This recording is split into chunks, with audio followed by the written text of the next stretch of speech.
Nous débutons maintenant la troisième partie du livre de l'Apocalypse, qui en fait est la plus longue partie puisqu'elle nous est racontée à compter du 4e chapitre, premier verset, et jusqu'à la fin du livre, le 22e chapitre. Comme nous l'avons mentionné précédemment, c'est Jésus lui-même qui a fait la division du livre de l'Apocalypse en 3 parties. Ça, c'est dans le premier chapitre et au verset 19.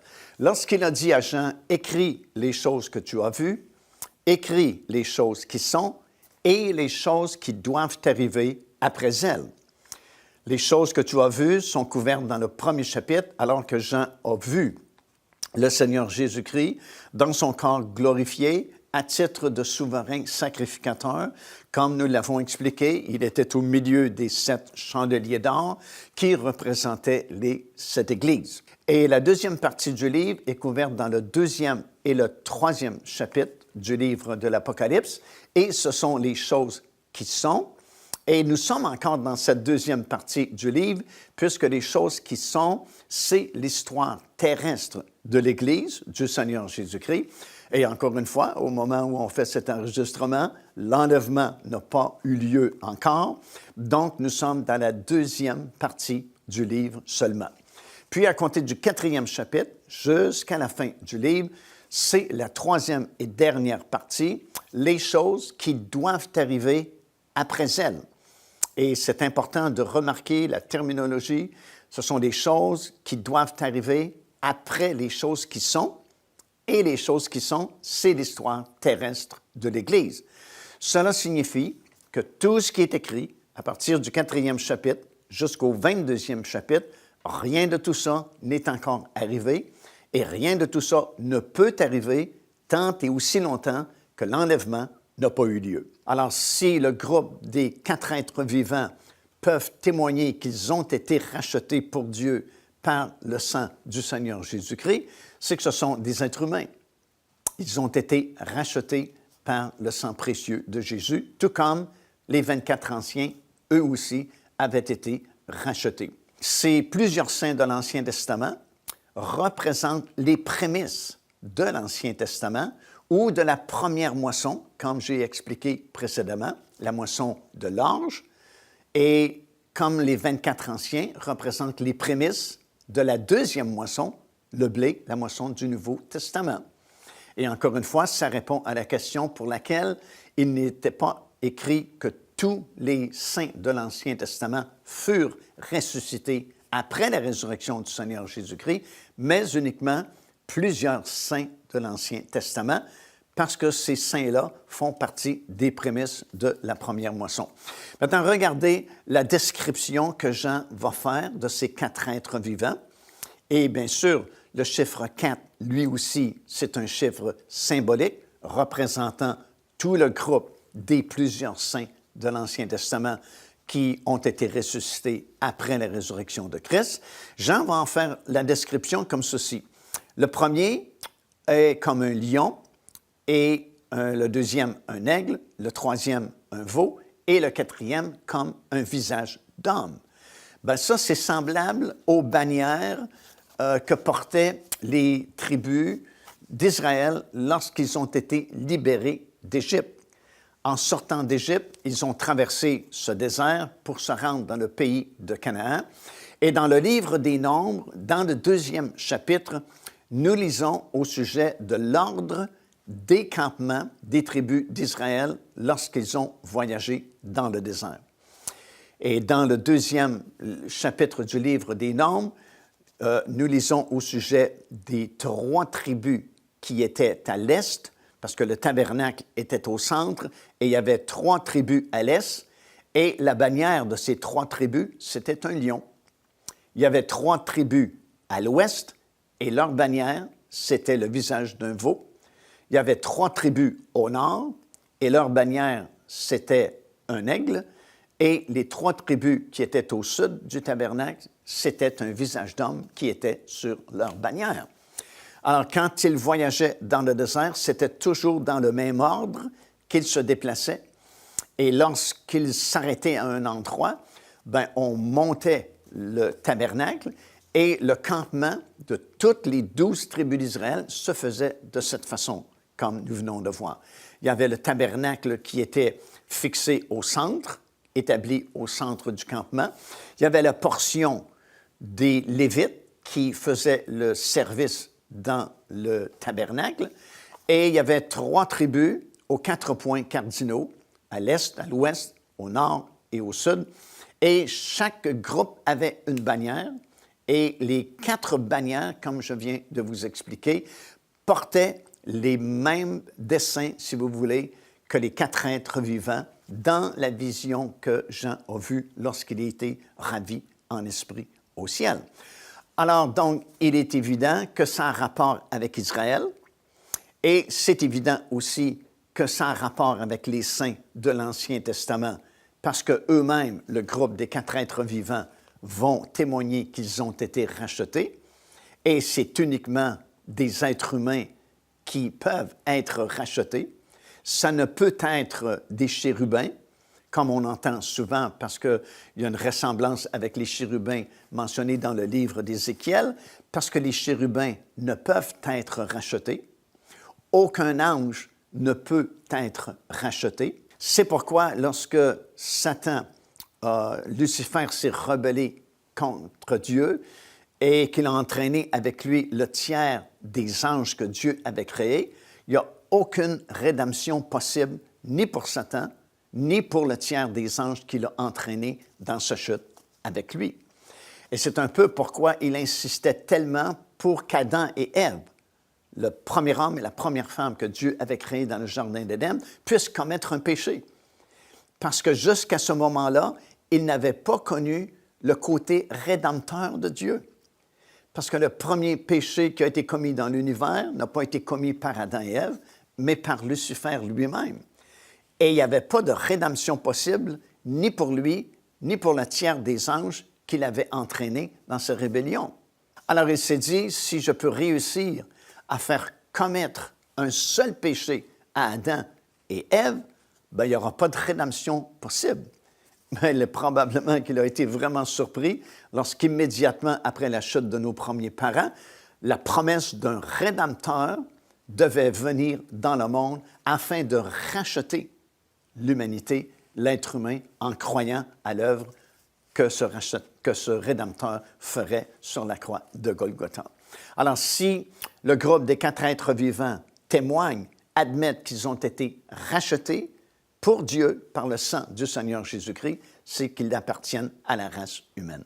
Alors, dès l'instant où Jean est ravi pour une deuxième fois au ciel, parce qu'il avait été ravi dans le premier chapitre alors qu'il a vu le Seigneur Jésus-Christ dans son ministère de souverain sacrificateur, mais cette deuxième fois, il est ravi au ciel et ce qu'il a remarqué, c'est que déjà, il y a 2 groupes des rachetés de l'Éternel qui sont là.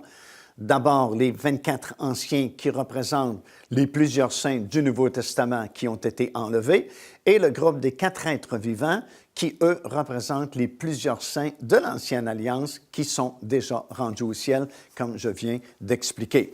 Puis là, Jean va assister à une cérémonie vraiment très spéciale, très particulière, alors que le premier sceau du livre à 7 sceaux sera brisé. Jean sera témoin de cette cérémonie-là, tout comme les rachetés de l'Éternel qui sont déjà rendus au ciel seront eux aussi témoins de cette cérémonie-là. Et si vous lisez attentivement le 5e chapitre du livre de l'Apocalypse, vous allez remarquer que c'est vraiment quelque chose de comme dramatique, vraiment. Et c'est la fameuse cérémonie de l'ouverture du premier sceau du livre à 7 sceaux. Bon, ce livre est vraiment très important parce que, premièrement, il est scellé de 7 sceaux. Et il est important parce qu'à l'intérieur de ce livre-là sont contenus tous les détails, à savoir comment le Seigneur, notre Dieu, va premièrement juger ce monde et aussi comment il va établir son royaume sur la terre qui ne passera jamais.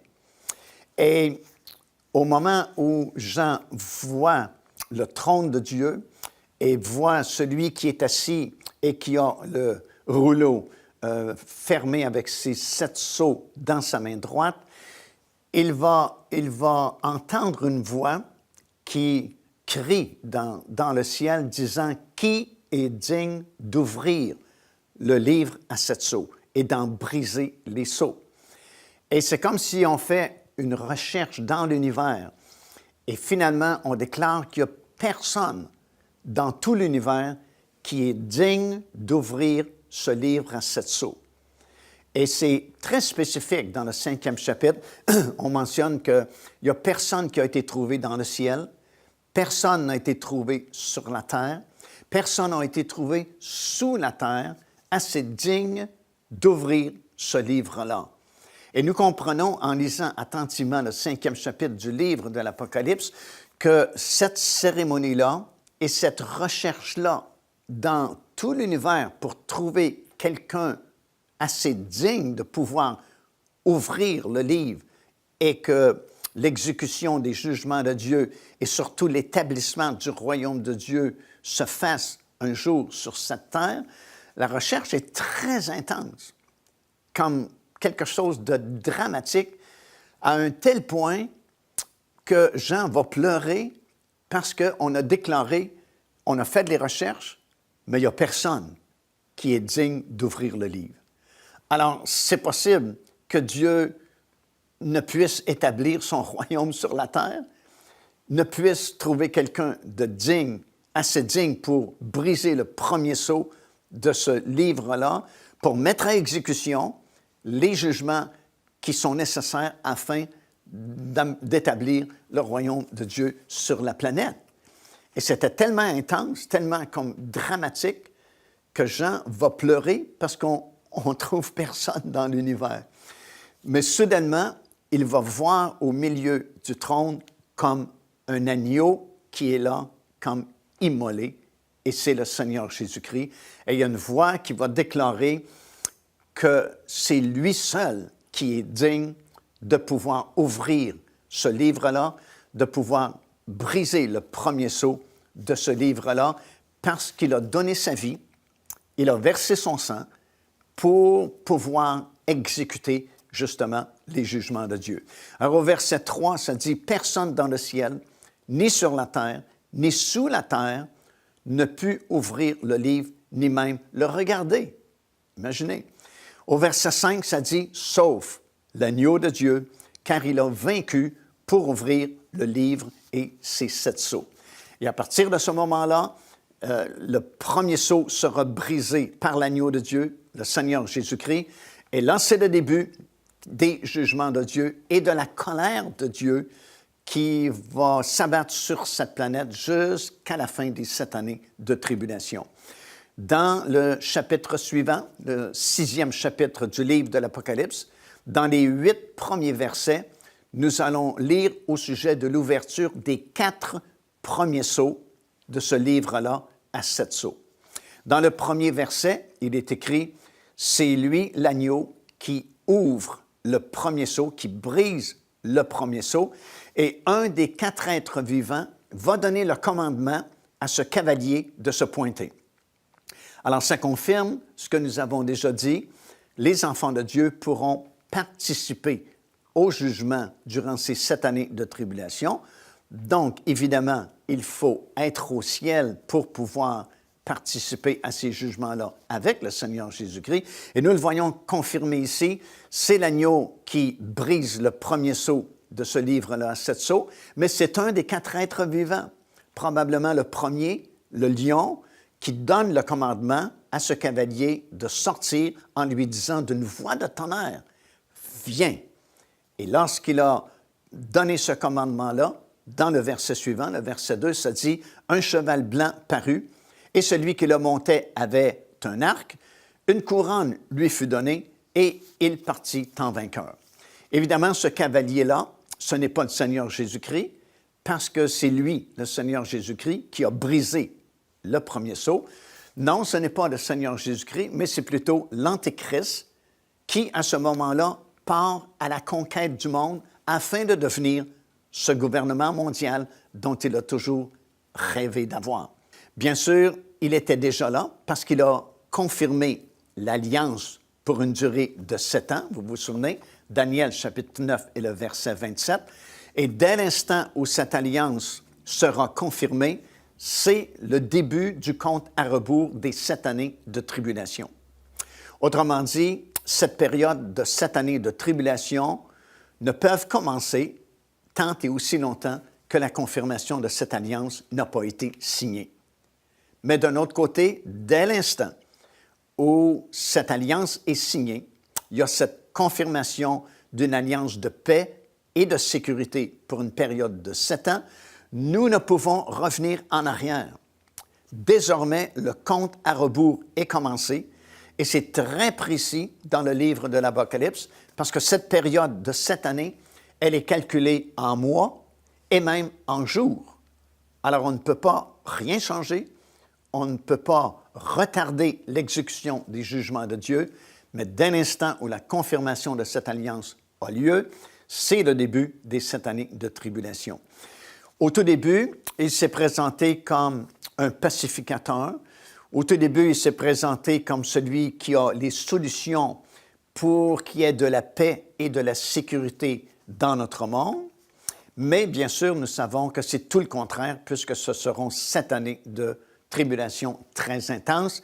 Et Paul l'a confirmé dans son enseignement aux Thessaloniciens en disant ceci: « Lorsque les hommes diront paix, paix et sécurité, alors une ruine soudaine fondra sur eux et ils n'y échapperont point. » Alors, il y a une différence entre le moment où l'Antéchrist va confirmer cette alliance et le moment où il part en campagne de guerre pour devenir le gouvernement mondial.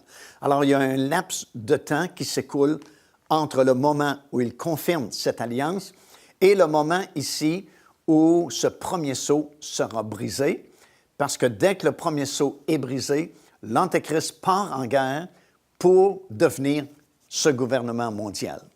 Ça va lui prendre 3 ans et demi ou presque afin d'obtenir ce qu'il voulait, parce qu'il y aura encore trop de résistance des différents gouvernements qui existeront toujours dans ce monde, et ça va lui prendre presque 3 ans et demi avant d'atteindre son but et finalement devenir ce gouvernement mondial. Et c'est dans ce court laps de temps-là, entre le moment où l'alliance est confirmée et que le premier sceau du livre à 7 sceaux sera brisé, que l'enlèvement aura lieu. Parce que Paul dit bien, il faut voir paraître l'homme du péché, et d'un autre côté, il va nous dire qu'on n'est pas destiné à la colère de Dieu, et la colère de Dieu débute dès que le premier sceau sera brisé. Lui-même, ce cavalier monté sur le cheval blanc, est accompagné de 3 autres cavaliers. Un premier cavalier qui est monté sur un cheval roux, qui, selon le texte que nous lisons dans le livre de l'Apocalypse, va enlever la paix de la terre. Si le cavalier peut enlever la paix, c'est qu'il y a une paix qui aurait été signée. Alors voilà une autre confirmation qu'il y aura bel et bien une alliance de paix et de sécurité qui sera signée, mais quelque temps après la signature de cette alliance-là, l'Antéchrist part en guerre pour essayer de contrôler le monde entier, et il est accompagné d'un autre cavalier qui, lui, est monté sur un cheval roux, et il a le pouvoir d'enlever soudainement cette paix qui a été signée par cette alliance il y a très peu de temps auparavant. Et c'est le désordre vraiment sur la planète. Tel désordre que la Bible dit que les êtres humains vont s'entregorger entre eux. Parce qu'il faut comprendre qu'à ce moment-là, le message qui est véhiculé par l'Antéchrist, c'est un message de guerre. Oui, on a signé une entente de paix il y a très peu de temps auparavant, mais c'est comme il part dans une campagne vraiment de grande guerre afin d'obtenir ce poste-là dont il rêve pour contrôler le monde.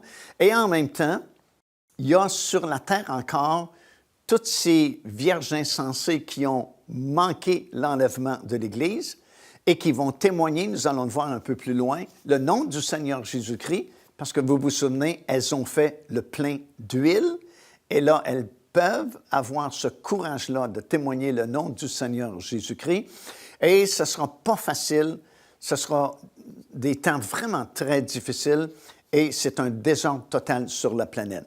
Lui-même est suivi d'un troisième cavalier, monté, lui, sur un cheval noir, qui va provoquer une grande famine sur toute la surface de la terre, tellement une grande famine que le salaire d'une journée sera à peine suffisant pour acheter la nourriture de cette journée-là. Alors, ce sera une famine mondiale très, très dure et très difficile. Ce troisième cavalier est suivi d'un quatrième, alors que le quatrième sceau est brisé par le Seigneur Jésus-Christ. Et ce cavalier-là, lui, il est monté sur un cheval de couleur pâle et il a le pouvoir de faire périr les hommes par l'épée, la famine et la mortalité et les bêtes sauvages.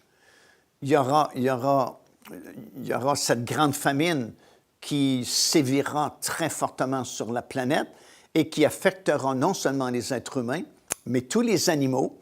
Et il y aura une attaque des animaux sauvages parce qu'ils chercheront eux aussi de la nourriture. Alors, ça ne sera pas un pique-nique sur cette planète après l'enlèvement de l'Église et après l'ouverture de ces 4 premiers sceaux-là.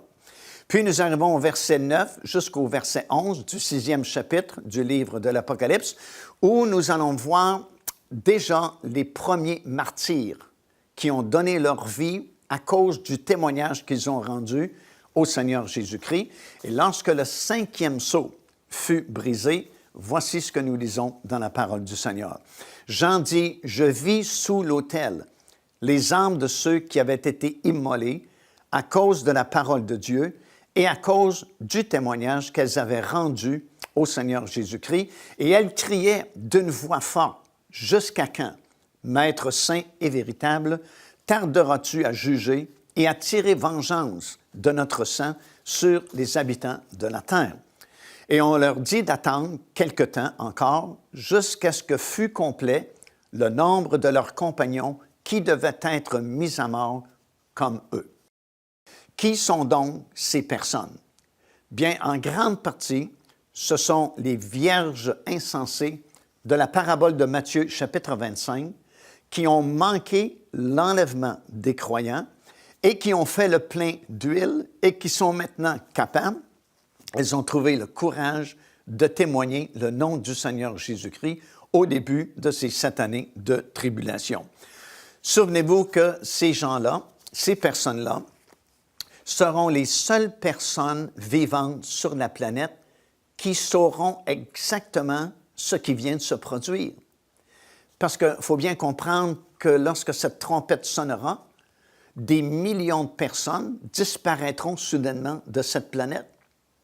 Il y a des gens qui partiront de tous les continents sur cette terre, des millions et des millions de personnes mystérieusement, soudainement auront disparu. Et bien sûr, les gens, les titres des journaux le lendemain de l'enlèvement des croyants ne sera pas « Oh, l'Église a été enlevée », mais on trouvera d'autres solutions plus pratiques pour eux. Déjà, le mouvement du Nouvel Âge enseignait il y a plusieurs années passées que très bientôt, des êtres surnaturels viendront enlever des millions de personnes sur cette planète pour les transporter sur d'autres planètes afin de les recycler et de les retourner plus tard. Alors, ils trouveront d'autres solutions plutôt que de croire à l'enlèvement véritablement de l'Église du Seigneur Jésus-Christ. Mais ce groupe-là, de ceux qui ont manqué l'enlèvement, eux sauront exactement ce qui vient de se produire. Eux auront fait le plein d'huile, donc ils auront le courage de témoigner le nom du Seigneur Jésus-Christ et pourront justement dire, expliquer ce qui s'est produit, appelleront les gens à la repentance et leur demandant de se confier en Dieu et d'accepter le Seigneur Jésus-Christ comme leur Seigneur et leur Sauveur. Et c'est pourquoi il y aura beaucoup de ces personnes qui seront mises à mort et qui subiront le martyre. Et la façon dont ils seront mis à mort, ces personnes-là, c'est par décapitation. Nous le lisons dans le livre de l'Apocalypse, dans le 20e chapitre, alors que Jean a vu les âmes de ces personnes-là qui ont donné leur vie en martyr, ceux qui ont été décapités, dit-il, reviennent à la vie et ils régneront avec Christ pendant 1000 ans.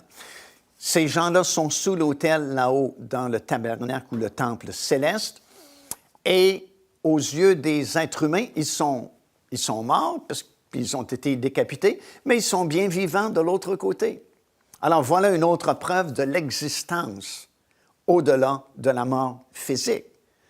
On a d'ailleurs d'autres exemples dans la parole du Seigneur, notamment dans Luc chapitre 16, où le Seigneur Jésus va comme soulever le voile de l'éternité et va nous permettre de jeter un regard dans l'au-delà, alors qu'il nous raconte au sujet de deux personnes qui sont décédées, le mauvais riche et Lazare.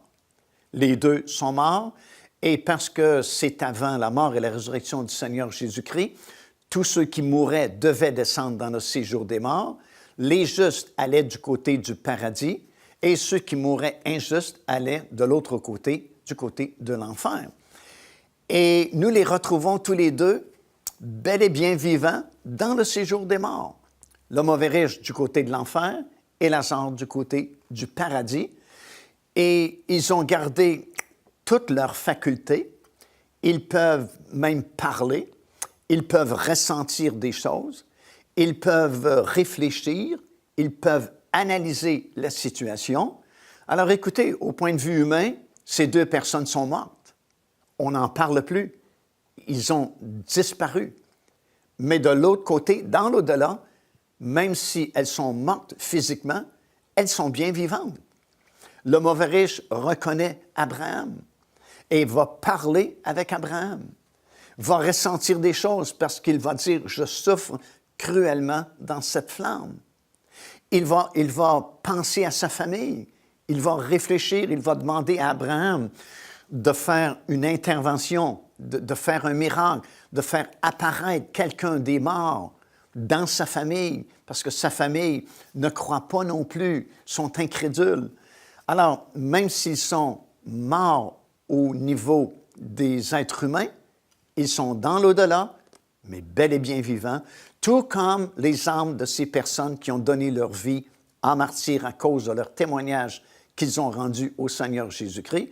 Au point de vue humain, ces personnes-là sont mortes, elles ont été décapitées, mais elles sont bien vivantes sous l'autel dans le temple céleste. Elles ont leur intelligence, elles peuvent demander au Seigneur « Jusqu'à quand tarderas-tu à tirer vengeance de nos vies sur les habitants de la terre? » Elles peuvent s'exprimer, elles peuvent parler, elles peuvent réfléchir, et c'est une autre preuve de l'existence au-delà de la mort physique, et nous le voyons encore une fois par ces versets-là. Puis dans Apocalypse, le 6e chapitre, des versets 12 jusqu'au verset 17, nous assistons à l'ouverture du 6e sceau, du livre à 7 sceaux, et là, nous avons plusieurs bouleversements atmosphériques qui se produiront.